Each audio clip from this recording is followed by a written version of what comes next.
Welcome to Lost Relation Chronicles. I never imagined that my husband would ruin my life just because I told him I didn't love him anymore and wanted a divorce. I thought he would fall to his knees, beg me to stay, and promise to change, but instead, he walked away without hesitation. I never expected him to be so heartless, so indifferent to everything we had built. But looking back, maybe I was the one who underestimated him. Maybe I was the one who ruined everything first. Mike and I had been married for 3 years, but our marriage had never been filled with love. At least not from my side. I had never truly been happy with him. I married him for all the wrong reasons, and now I am paying the price. I don't know what came over me or why I thought I could keep up the facade forever. I met Mike through an older friend of mine, and from the moment he saw me, I could tell he was smitten. It was love at first sight for him, but for me, it was nothing more than an opportunity. Mike was a successful man, generous to a fault, and well off enough to provide me with the kind of life I thought I wanted. My parents encouraged the match, assuring me that love wasn't the only thing that made a marriage work. You'll grow to love him. They told me love isn't everything in a marriage, stability, security, and a man who adores you. That's what truly matters. I wanted to believe them. I wanted to believe that I could wake up one day and suddenly feel something real for Mike. But that day never came, Mike, and I got married.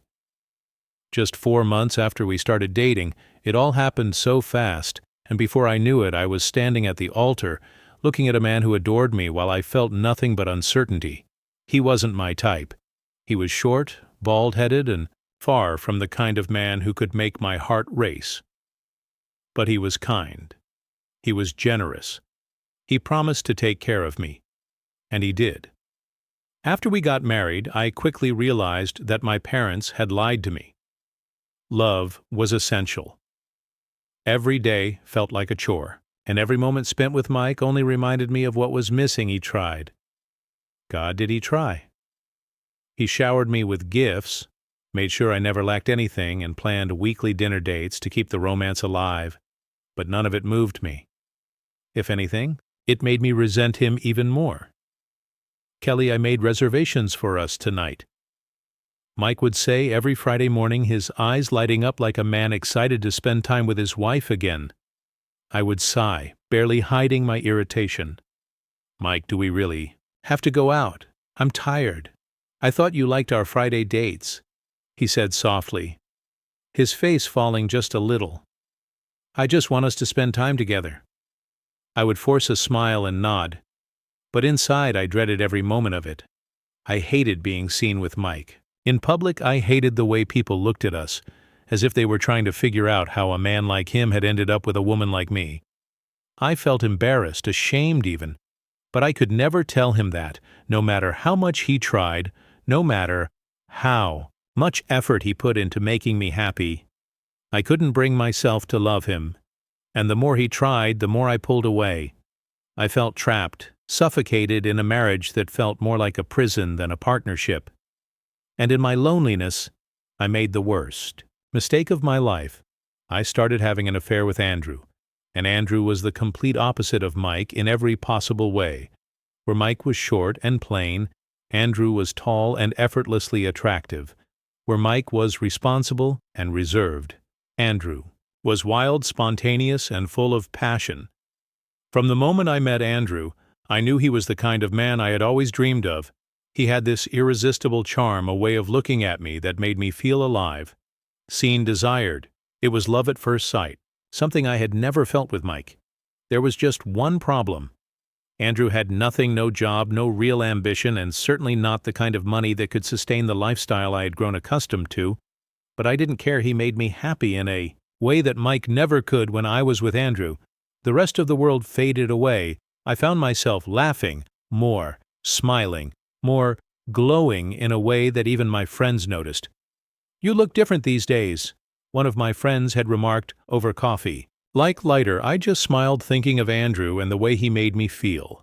Even though I was the one paying for most of our dates and evening some of his bills, I didn't mind. Andrew always made sure to spend what little he had on me, even if it was just a small surprise flowers.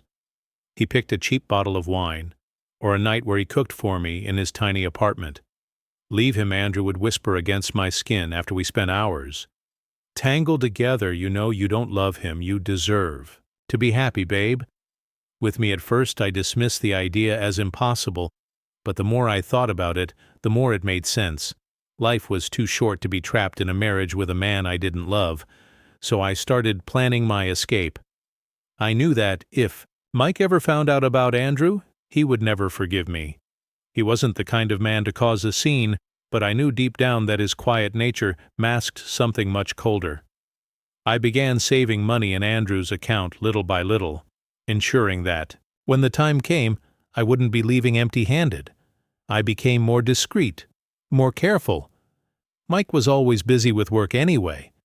As a realtor, he was constantly traveling, moving from one business trip to another. It was the perfect arrangement. He was never around, which meant I could see Andrew whenever I wanted. Sometimes, Andrew even came over to the house when Mike was away. The thrill of it, the danger made it all the more exciting. We were careful, always checking the windows, always making sure the neighbors weren't watching. Everything was going perfectly.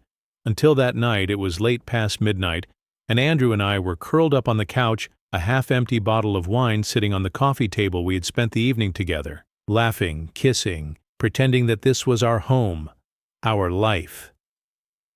I was resting against his chest, feeling safe, when the doorbell rang. Andrew tined beneath me.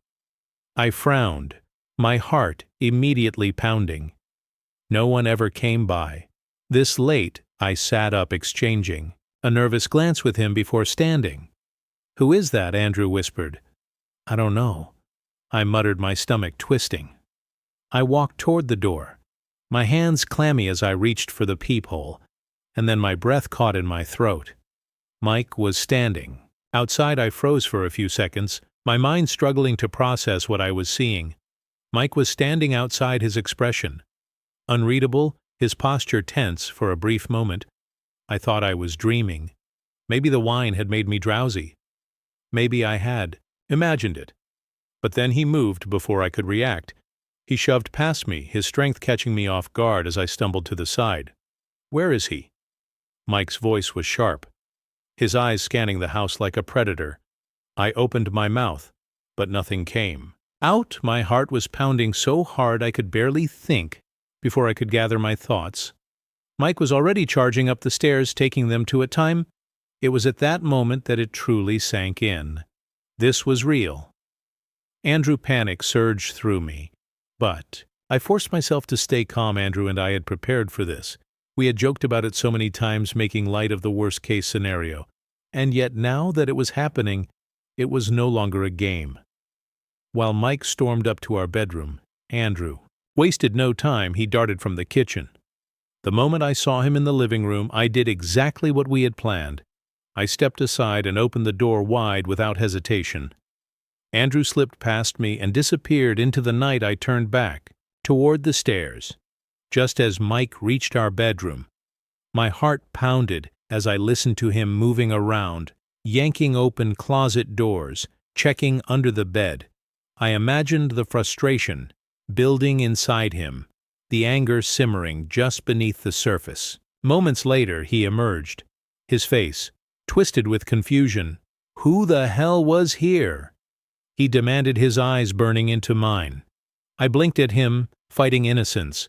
"What are you talking about? Don't play dumb with me, Kelly," he snapped. "I know someone was here. I can feel it." I let out a slow, shaky breath, forcing myself to keep my composure. "Mike, you barged in here in the middle of the night, ran upstairs like a lunatic, and now you're accusing me of what exactly?" He didn't answer. Instead, he turned away and resumed his search, moving from one room to the next. I followed him at a distance, my arms folded across my chest. "Mike, this is ridiculous," I said as he peered into the bathroom. "What exactly are you looking for? Did you lose something?" He ignored me, his face clouded with suspicion.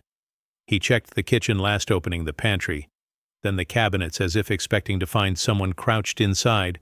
When he finally turned to face me again, his expression had changed.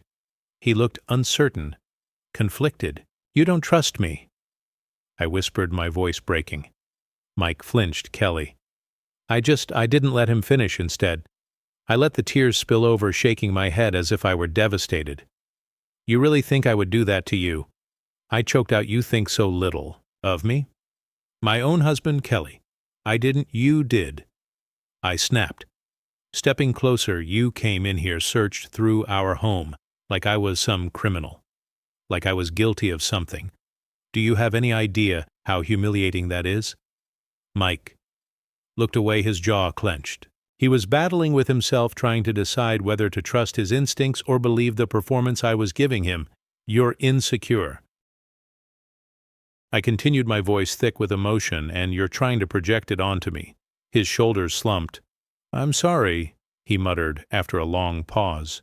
I had a feeling a feeling."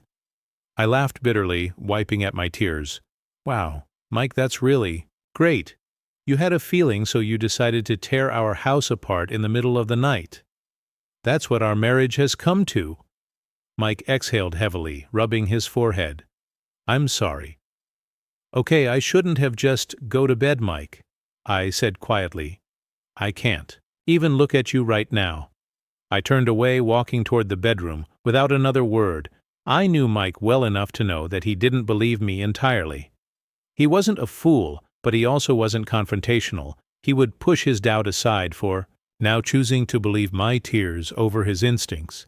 I lay in bed that night, staring at the ceiling, my mind spinning. A part of me felt guilty. Mike was a good man, and he didn't deserve what I was doing to him. Maybe I should have taken this as a wake-up call. Maybe I should have ended things with Andrew and focused on fixing my marriage. And for a while I did. I ignored Andrew's calls and texts, forced myself to keep my distance. I told myself I was making the right choice, that I was doing the responsible thing. Days passed, then weeks, and just when I started to think I had finally broken free, the moment Mike left for another business trip, I found myself gravitating back to Andrew. This time I vowed to be more discreet. No more late night visits from him to my home, no more risky encounters that could get me caught again. Instead, I was the one who made my way to Andrew's place. Andrew, on the other hand, had grown impatient. He was no longer satisfied with the stolen moments and whispered promises. One evening, as we lay in his bed, he turned to me, his fingers tracing lazy circles on my bare shoulder. "Kelly," he murmured, his voice serious. "How long are we going to keep sneaking around like this?" I stiffened. I knew where this conversation was headed. "Andrew, we've talked about this." I sighed, shifting away from him slightly. "No, you keep avoiding it." He sat up, leaning on one arm. "I love you, and if you love me like you say you do, then why are you still with him?" I swallowed, hard, keeping my face unreadable. The truth was, the idea of divorcing Mike terrified me, not because I was still in love with him. No, that ship had long sailed, but I had built my life around the comfort and security that came with being Mike's wife. The house, the luxury, the financial stability. It was all because of him, and there was something Andrew didn't know. "I just need more time," I said. Reaching for his hand, Andrew pulled away. Time for what to keep living a lie. His jaw clenched. "Kelly, you need to make a choice. Either you leave him or I walk away." His words sent a jolt of panic through me, but I forced myself to remain calm. If he knew the truth, that I wouldn't get a dime from the divorce because of the prenup, would he still be this eager for me to leave, Mike? I doubted it. "Andrew, please," I whispered, trying to pacify him. I need to do this the right way." Andrew studied me for a long moment before shaking his head. "You're scared of losing the money, aren't you?" I inhaled sharply. That's not true, but it was. And I think deep down he knew it too. Despite my fears, I couldn't deny that my heart, or maybe just my foolishness, kept pulling me towards Andrew, so after much internal conflict, I finally made a decision. I would divorce Mike. I kept rehearsing the conversation in my head, trying to find the right words. But when the moment finally came, it was much simpler than I had imagined. Mike had just returned from one of his trips, looking exhausted but as composed as ever. As he sat in the living room scrolling through his phone, I stood before him, hands clenched at my sides. "Mike," I started. He looked up. "Yeah." I took a deep breath. "I don't love you anymore. I want a divorce for a moment." There was silence. My heart pounded, waiting for the explosion, for anger, for disbelief, for anything. But to my greatest surprise, Mike didn't even flinch. He simply smirked, a cold, knowing smirk that sent a strange chill down my spine. Then, without a word, he went back to his phone, acting as if I hadn't just shattered our marriage with one sentence. Confused, I remained standing there watching him. Why wasn't he reacting? Where was the pain? The heartbreak? Had he expected this? The next morning, my confusion turned into complete shock just as I was still trying to figure out Mike's reaction. There was a knock at the door when I opened it. I was greeted by a well-dressed man with a briefcase. "Mrs. Thompson?" he asked, his tone professional. "Yes," I said hesitantly. He handed me an envelope. "These are for you." I frowned. Taking it from him, my fingers trembled slightly as I opened it, and when my eyes landed on the contents inside, my heart nearly stopped. To my greatest surprise, it was divorce papers. I stood frozen, staring at the divorce papers in my hands. My hands trembled. My vision blurred, and for a moment it felt like the walls around me were caving in. This couldn't be happening. This had to be some kind of cruel joke. I opened my mouth to say something, anything, but no words came out. I was dumbfounded. My mind raced with thoughts, yet I couldn't form a single coherent sentence. My chest tightened as the reality of the situation began to sink in. Just then, I heard the front door open, my head snapped up, and there stood Mike. He had left early that morning, and now he was back, looking calm. Too calm he didn't even glance at me as he walked inside carrying a takeout coffee cup in one hand. My heart pounded as I watched him move, my fingers still gripping the papers. "Mike," I finally managed to whisper. He didn't respond. Instead, he walked straight past me, heading toward the bedroom. Confused, I followed behind him, my heartbeat echoing in my ears, and then to my utter horror, he started grabbing my clothes from the closet and tossing them onto the floor. My breath caught in my throat. "Mike, what are you doing?" I rushed forward, trying to stop him, but he didn't even hesitate. He flung my dresses, shoes, and bags onto the floor, his movements precise and methodical, as if he had been waiting for this moment. Panic surged through me as I grabbed his arm. "Mike, stop, please. Let's talk about this." He finally paused, turning to look at me. His expression was unreadable, but there was something in his eyes that sent a chill down my spine. "Talk," he repeated, his voice laced with mockery. "How you want to talk?" I swallowed hard. "Mike, I didn't mean what I said about the divorce. I was upset. I wasn't thinking clearly." My voice cracked as I clung to his arm. "Please, I don't want this. I don't want a divorce." For the first time since I had known him, Mike let out a low, bitter laugh. He shook his head, prying my fingers off his sleeve as if my touch disgusted him. "You don't want a divorce?" he repeated. "That's funny, because I've been waiting for the perfect chance to get rid of you." My stomach dropped. "What?" He took a step closer, his gaze cold and piercing. "Do you really think I didn't know?" His voice was low, steady, terrifying. "Did you really think you were being smart, that I was some clueless fool you could play for an idiot?" I shook my head frantically. "Mike, I don't know what you're talking about." He cut me off with a sharp glare. "I know everything, Kelly. Every single thing." My breath hitched as I stared at him in shock. "I've been suspecting you for a while now," he continued, his voice calm but venomous.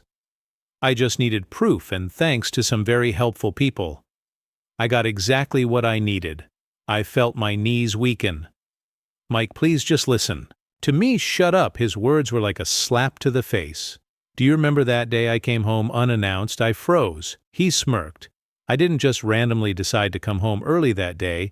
Kelly, a friend of ours, our neighbor, told me you had a habit of bringing a particular guest over whenever I was away. My lips parted, but no words came out. My mind was spinning. Trying to process what he was saying, I pretended to go on a business trip. He continued, his voice eerily steady, but I was never. I stayed in a hotel the moment I got the call that your guest had arrived. I knew I had you. Tears burned in my eyes as I frantically shook my head. Mike, no, it's not what you think. Oh, it's exactly what I think. His voice hardened. I didn't catch. The stupid bastard red-handed. But I didn't need to. The moment I walked into our bedroom and saw 2 half-fill wine glasses sitting there, I knew. And then I found something even better. Some cheap, disgusting male underwear in our bathroom. My stomach churned. I felt like I was going to be sick. He stepped even closer, his eyes filled with something between disgust and triumph. I was never going to beg you to stay, Kelly. I was never going to cry for you. He let out a dark chuckle.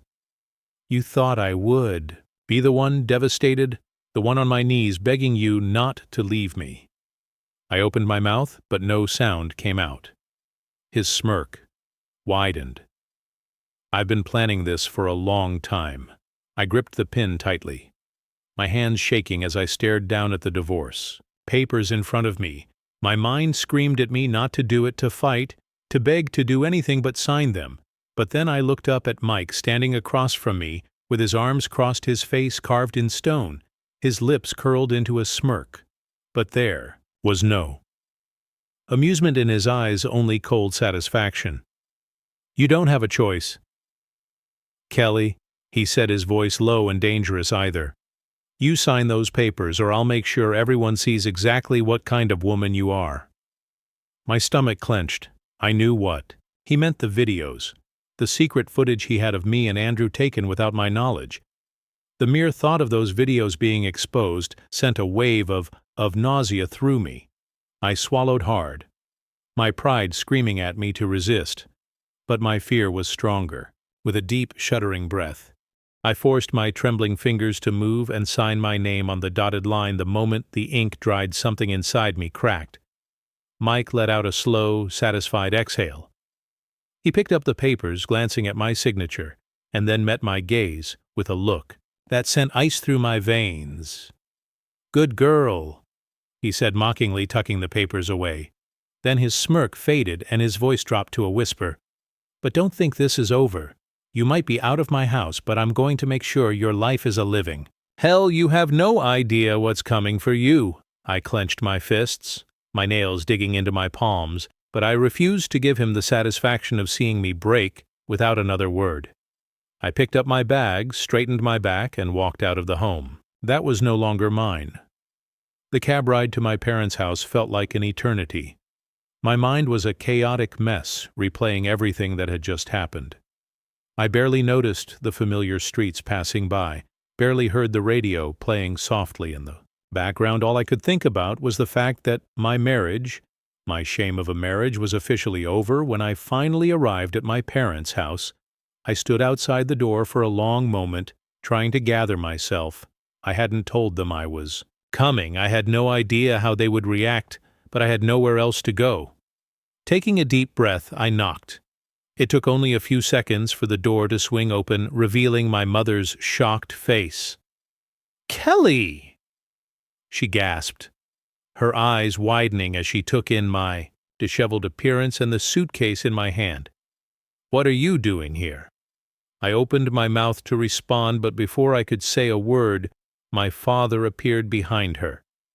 His brows furrowed as he took in the scene. What happened? He demanded. I let out a shaky breath and stepped inside, dragging my suitcase behind me. The moment the door closed, the words came tumbling out.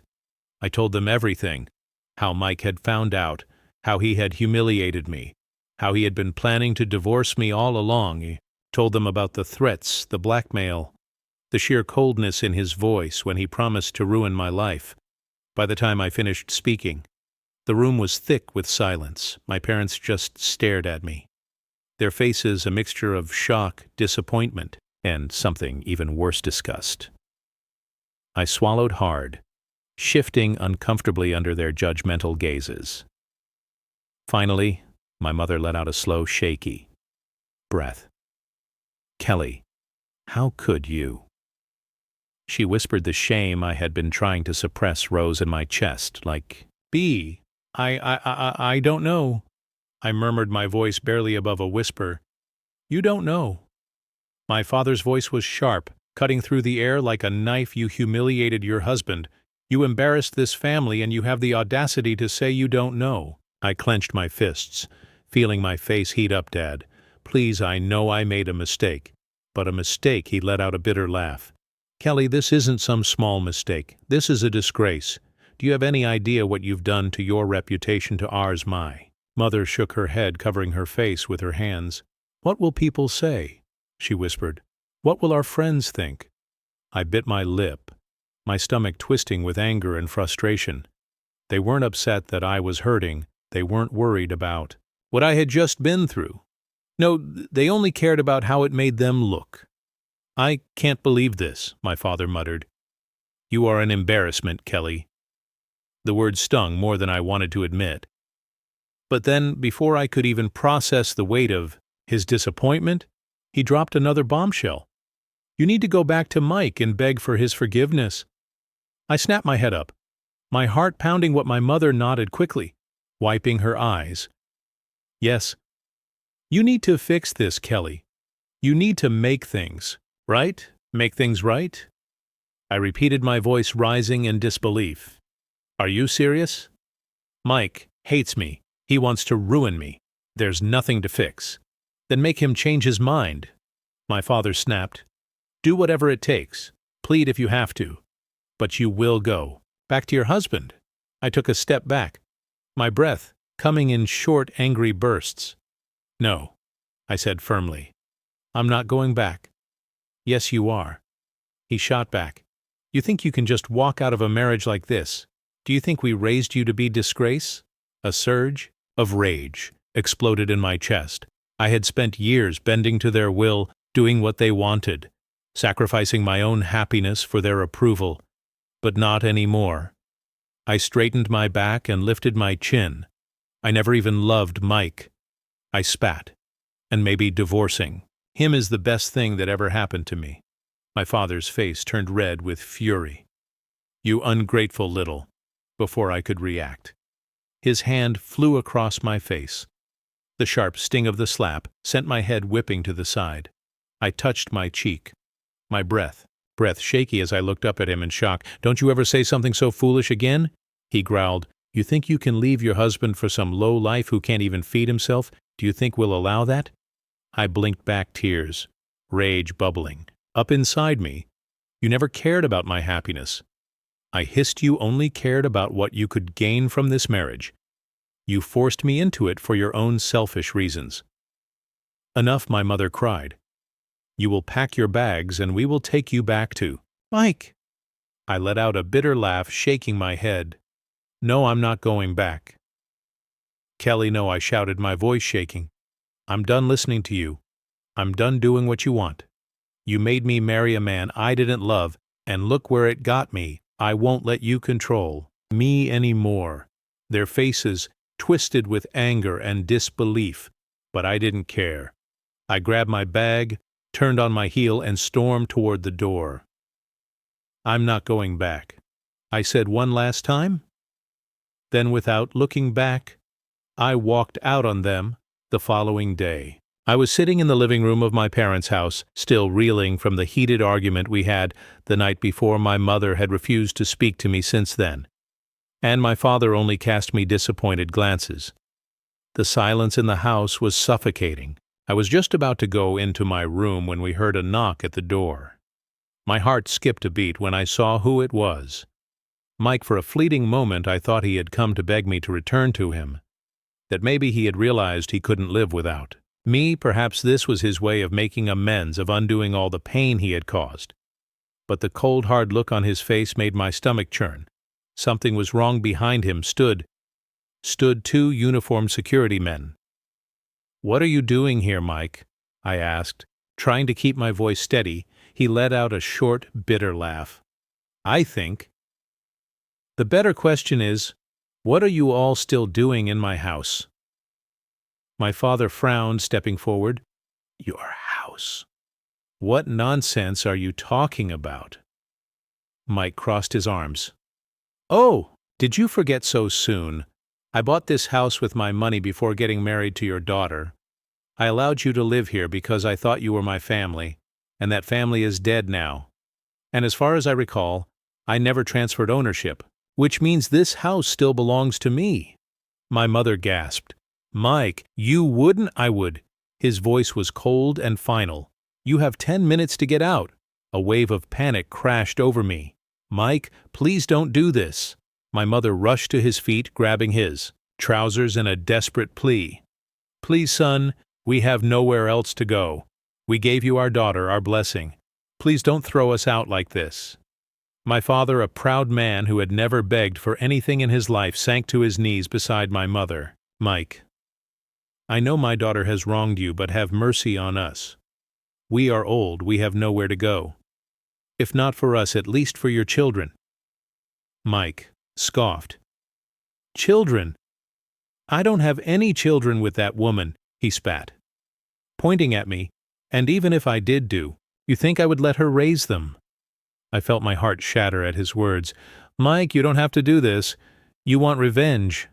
Fine, take it out on me, but not on my family." He turned his icy gaze on me. "Oh, Kelly, you have no idea this is just the beginning."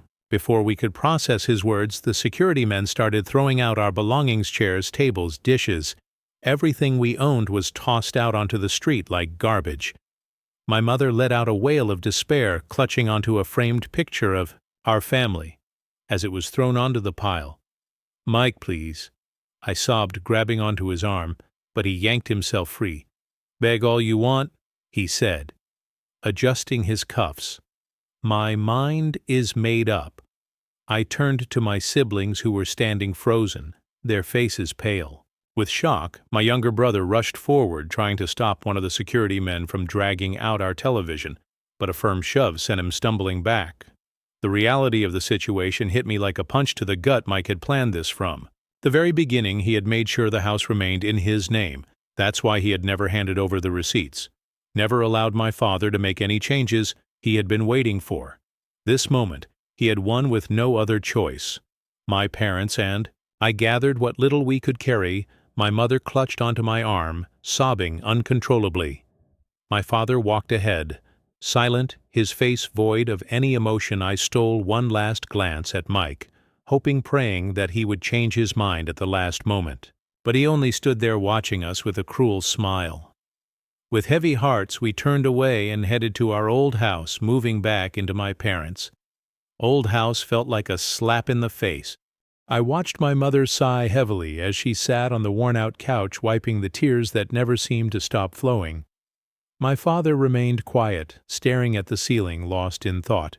The reality of our new life hit me like a wrecking ball, from living in a beautiful, fully furnished apartment to being back in this small, run-down house, one that leaked whenever it rained. It was humiliating, and it was all my fault. I had let my parents down each time I heard my mother sniffle in the next room or caught my father staring at nothing in particular. I felt the weight of guilt crush my chest. I had dragged them into my mess, and now they had lost everything because of me. But there was no time to wallow and regret. The divorce proceedings had begun, and they were far worse than I ever anticipated. I had assumed things would be straightforward. Painful, yes, but at least civil. I was wrong. Mike made sure I suffered. Every single court session felt like a battlefield, and I was losing. He was relentless, ensuring that I was mentally drained every step of the way. He fought me over everything, things I didn't even realize mattered until I no longer had them. Then came the final blow. Mike took back everything he had ever bought for me: clothes, shoes, jewelry, things I had worn with pride, believing they were given to me out of love. But love had never been part of the equation for Mike. He made sure to strip me of anything that bore his name.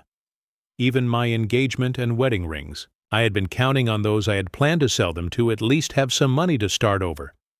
But in typical Mike fashion, he wasn't about to leave me with even a dime. I confronted him after the hearing one afternoon.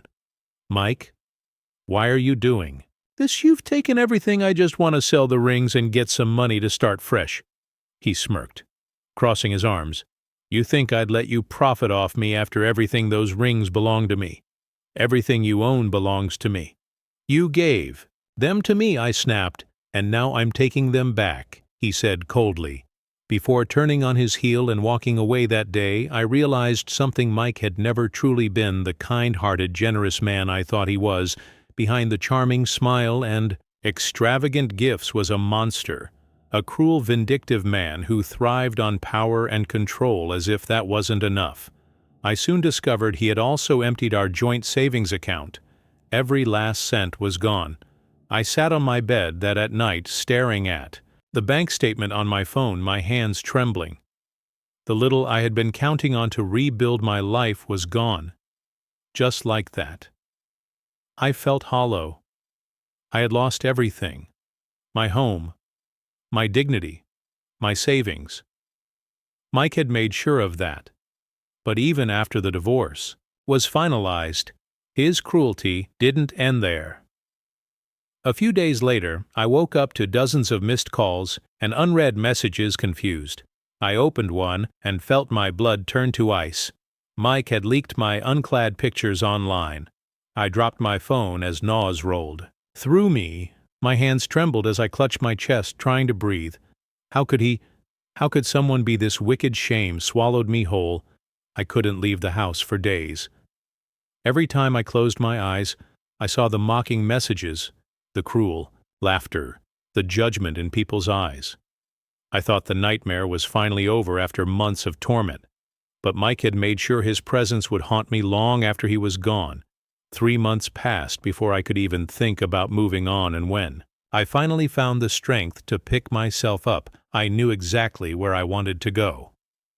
Andrew, he had been my safe space, the one person who had always been there before Mike came into the picture. We had something real, something pure. Surely he would understand. He would take me back. So with my heart pounding, I made my way to his apartment, my palms sweaty as I knocked on his door. When he answered, he looked surprised, but not in the way I had hoped. "Kelly." His brows furrowed and his hand tightened. Around the doorframe, I smiled nervously. "Hey, Andrew, can we talk?" He hesitated before stepping aside. Sure, I walked in, expecting to feel the comfort of familiarity. But something felt off. His energy was different. He didn't seem happy to see me. I took a deep breath. "Andrew, I know I messed up. I should have never left you for Mike. It was the biggest mistake of my life. But I'm here now. I want us to pick up where we left off." His expression hardened. "Kelly, I don't think that's a good idea." I blinked, my stomach twisting. "What do you mean?" He sighed, rubbing the back of his neck. "I've moved on." I let out a nervous chuckle. "Come on, Andrew. Don't joke like that. We both know what we had was special. We can still fix this." His face remained serious. "I'm not joking. I have a girlfriend. Now, a serious one." "We planning to settle down?" My heart dropped. I shook my head. "No, you're lying." Just then the front door opened, and a woman walked in. She was beautiful effortlessly, so my stomach churned as she walked up to Andrew and gave him a small smile. "Who's this?" she asked, looking at me. Andrew didn't even hesitate. "Oh, this is my cousin Kelly. She was just leaving, cousin." I stared at him, disbelief washing over me. "Are you serious, right now?" He didn't even flinch. "Kelly, please don't make a scene." Tears burned in my eyes, but I refused to let them fall. "Fine," I said through gritted teeth. "Then at least give me the money I was saving in your account." Andrew shifted uncomfortably about that. A heavy feeling settled in my chest. "Andrew, where's my money?" He sighed, avoiding my gaze. "I had an emergency, so I used the money as I stood outside Andrew's house." My legs felt weak beneath me. My hands trembled as I clenched them into fists. My entire world had just shattered in an instant. The man I had risked everything for, the one I had chosen over my own husband, had betrayed me in the worst way possible. The woman standing before me, Andrew's so-called serious girlfriend, looked at me with a mixture of pity and amusement. "You should have seen this coming," she said, arms crossed over her chest. "Andrew and I have been together for years. You were nothing but a convenient distraction, a way for him to get some extra cash." Her words sliced through me like a blade. I shook my head, refusing to believe it. "That's not true. Andrew loved me." She let out a short, cruel laugh. "Love, please. Do you really think a man who loved you would let you go so easily? He used you, Kelly. You were a means to an end, and now that he's done with you, you're nothing." Tears streamed down my face. I felt sick, betrayed, and utterly humiliated, without another word. I turned away and walked aimlessly down the street, my vision blurred by tears.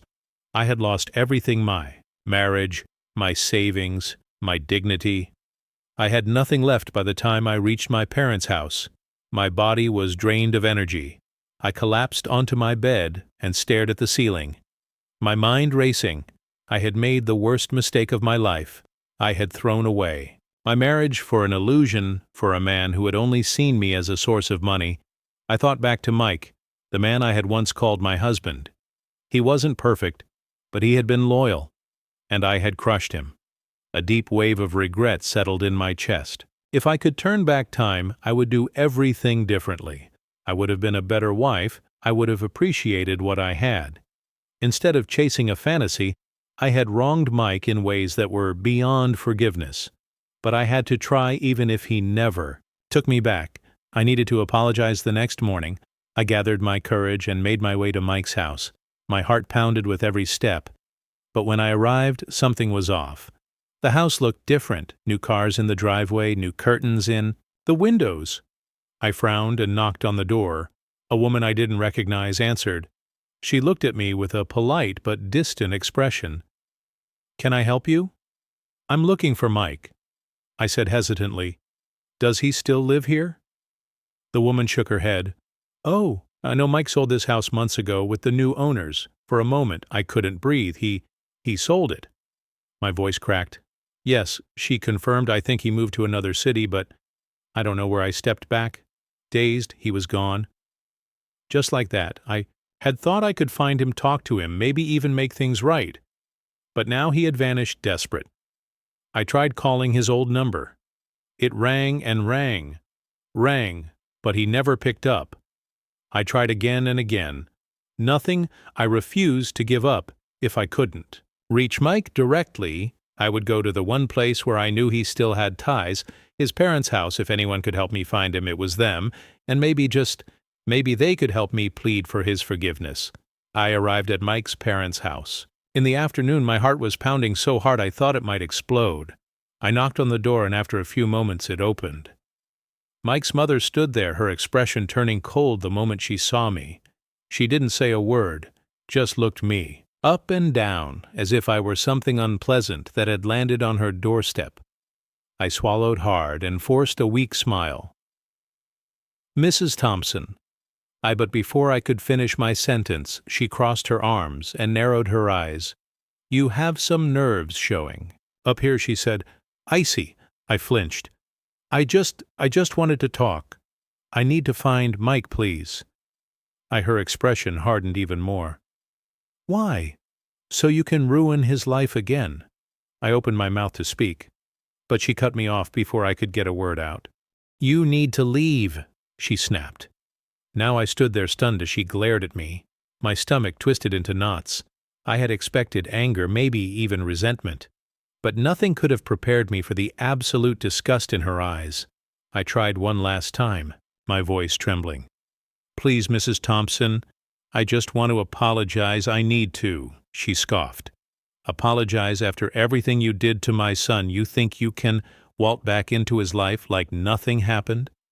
Tears welled in my eyes, but she wasn't finished. Mike's mother didn't even let me step inside the moment she saw me standing at her door. Her expression twisted into pure disgust. She stepped outside and slammed the door shut behind her, as if my presence alone was contaminating her home. "You've got some nerve showing up here." She spat her arms crossed tightly over her chest before I could even open my mouth. She launched into a tiat, her voice laced with venom. "You gold-digging little! You ruined my son's life, and now you dare come crawling back. What do you want this time?" "More money." I flinched at her words. "No." "Please, Mrs. Thompson," I said, my voice shaky. "I don't want anything from him. I just need to see Mike. I need to apologize." She let out a bitter laugh. "Apologize?" she mocked. "You expect me to believe that you destroyed his heart? Kelly, do you even know what you put him through? My son loved you and you threw it all away. Like it meant nothing." Tears welled up in my eyes. But she wasn't done. She shook her head, her lips curling in satisfaction. "I always knew you were trouble. I told Mike from the beginning that marrying you was a mistake. But did he listen? No, lucky for him. He had the sense to sign that prenup. Because look at you. Now back in the slums where you belong." My mouth went dry. The weight of her words crushed me. I had never felt so humiliated in my life. "Please," I whispered, desperate, "just give me his number. Let me talk to him." She crossed her arms tighter and narrowed her eyes. "That will happen. Over my dead body," she snapped. I stood frozen, dumbfounded.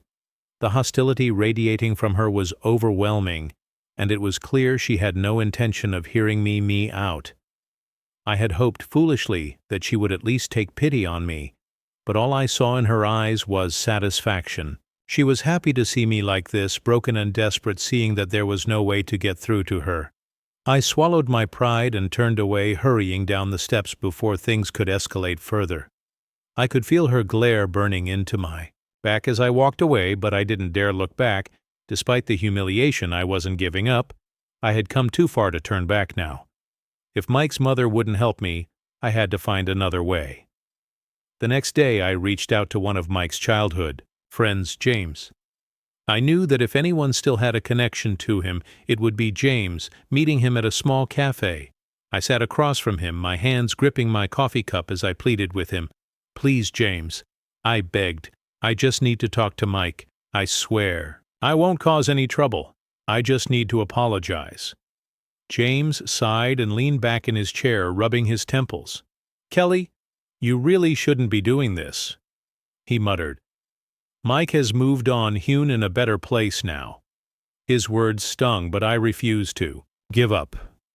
"I know I hurt him," I admitted, my voice breaking. "I know I don't deserve his forgiveness, but I need to at least try.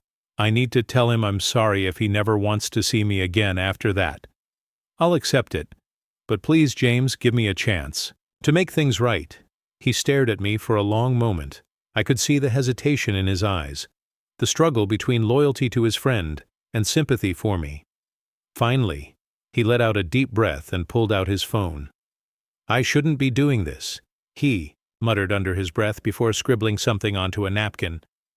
"This is his new number and his address in Los Angeles, but Kelly don't expect a warm welcome." My heart leaped with relief as I grabbed the napkin, clutching it like a lifeline. "Thank you, James? Thank you so much." He shook his head. "I hope you know what you're doing." I nodded, but the truth was I didn't. I had no idea how Mike would react. Would he slam the door in my face? Would he even listen to me? Or worse, had he already moved on with someone else? I tried calling him first over and over. I dialed his number, my hand shaking each time, but he never answered. Not even once. Frustration and desperation consumed me. If he wouldn't answer my calls, I had only one option left. I had to go to him. It might have sounded crazy, but I didn't care. I got in my car and drove all the way from California to Los Angeles, mile after mile. I replayed every memory, every regret, every mistake I had made. This was my last chance. Something deep inside me whispered that Mike would forgive me, that maybe Just maybe we could start all over again when I finally arrived at Mike's residence. I was stunned. I had always known he was wealthy. But this was another level, a house in a gated community, the kind you only see in luxury magazines, with high-wall security at the entrance, and a driveway that stretched longer than some of the streets I had lived on before my heart pounded as I parked outside and took a deep breath, gathering my courage. I walked up to the door and rang the bell. My hands were clammy with nerves. I had imagined this moment 100 different ways. Mike opening the door looking surprised, but not angry me. Apologizing him, listening, maybe even understanding. I had convinced myself that deep down, despite everything, he still cared, but the moment the door opened I realized just how wrong I had been. A woman stood before me, her hand resting on the door frame as she took me in, with curious eyes. She was beautiful effortlessly, so with the kind of poise that made me feel small and insignificant. "Can I help you?" she asked.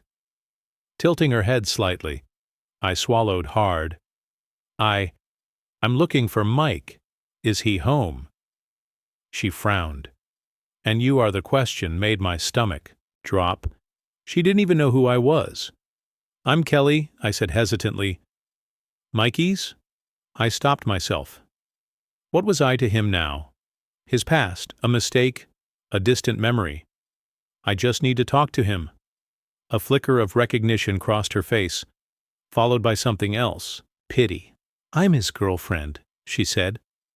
After a pause, her tone cautious. Girlfriend. The word hit me like a punch to the gut. My breath caught in my throat and I felt my hands tremble. "You're his girlfriend." I echoed my voice barely above a whisper. She nodded, and before I could process what that meant, the sound of a car pulling into the driveway made me turn. Mike had arrived the moment his eyes landed on me, his entire face twisted in fury. His jaw clenched, his grip on his car keys tightening if looks could kill. I would have dropped dead right there. "How the hell did you find my address?" he demanded, his voice sharp and filled with anger. I opened my mouth, struggling to find the right words, but before I could even begin to explain, he stormed up. The steps, his movements were rigid, controlled only by sheer force of will. "You've been spamming my phone for days," he continued. "I ignored you because I thought you'd get the hint, but clearly you don't understand boundaries." I flinched at his words, feeling like the ground beneath me was crumbling. "Mike, please," I choked out. I just came to apologize. That's all. I just wanted to." But he didn't let me finish with one swift motion. He grabbed the door and pushed me back out onto the porch. The air between crackled with tension, but there was nothing left in his gaze except resentment. "You think an apology will fix anything?" He scoffed. "You think I want to hear anything from you? After everything you did, tears wet up in my eyes. But I refused to let them fall. "I will never forgive you, Kelly," he said coldly. "Never, and I don't want to see you ever again. Now get lost." His words sliced through me deeper than any wound ever could. I felt my body go numb, my breath coming in, shallow gasps. The door slammed shut before I could say another word, leaving me standing there, frozen in place. I don't know how long I stood there before. My legs finally moved, slowly, numbly. I turned and walked away. My head bowed in humiliation. My chest ached. My heart felt like it had shattered into a million pieces. As I got into my car, the tears finally broke free. Hot, silent sobs racked my body as I gripped the steering wheel, my knuckles turning white. I couldn't believe how quickly Mike had moved. On just 6 months. 6 months. And he already had new woman living with him. Worst of all, she was pregnant. I had spent every single day drowning in regret, hoping for a second chance, only to realize that Mike had already built a new life. Without me. Maybe I had been wrong about everything. Maybe he never really loved me the way he claimed, because if he did, he wouldn't have been able to move on. This fast, the betrayal cut deeper than I thought possible. That was my story. Guys, my reality, everything, still feels like a dream, a horrible nightmare. And I keep hoping that one day I'll wake up, dear listeners. Please share your thoughts in the comments section below, and don't forget to like, share, and subscribe.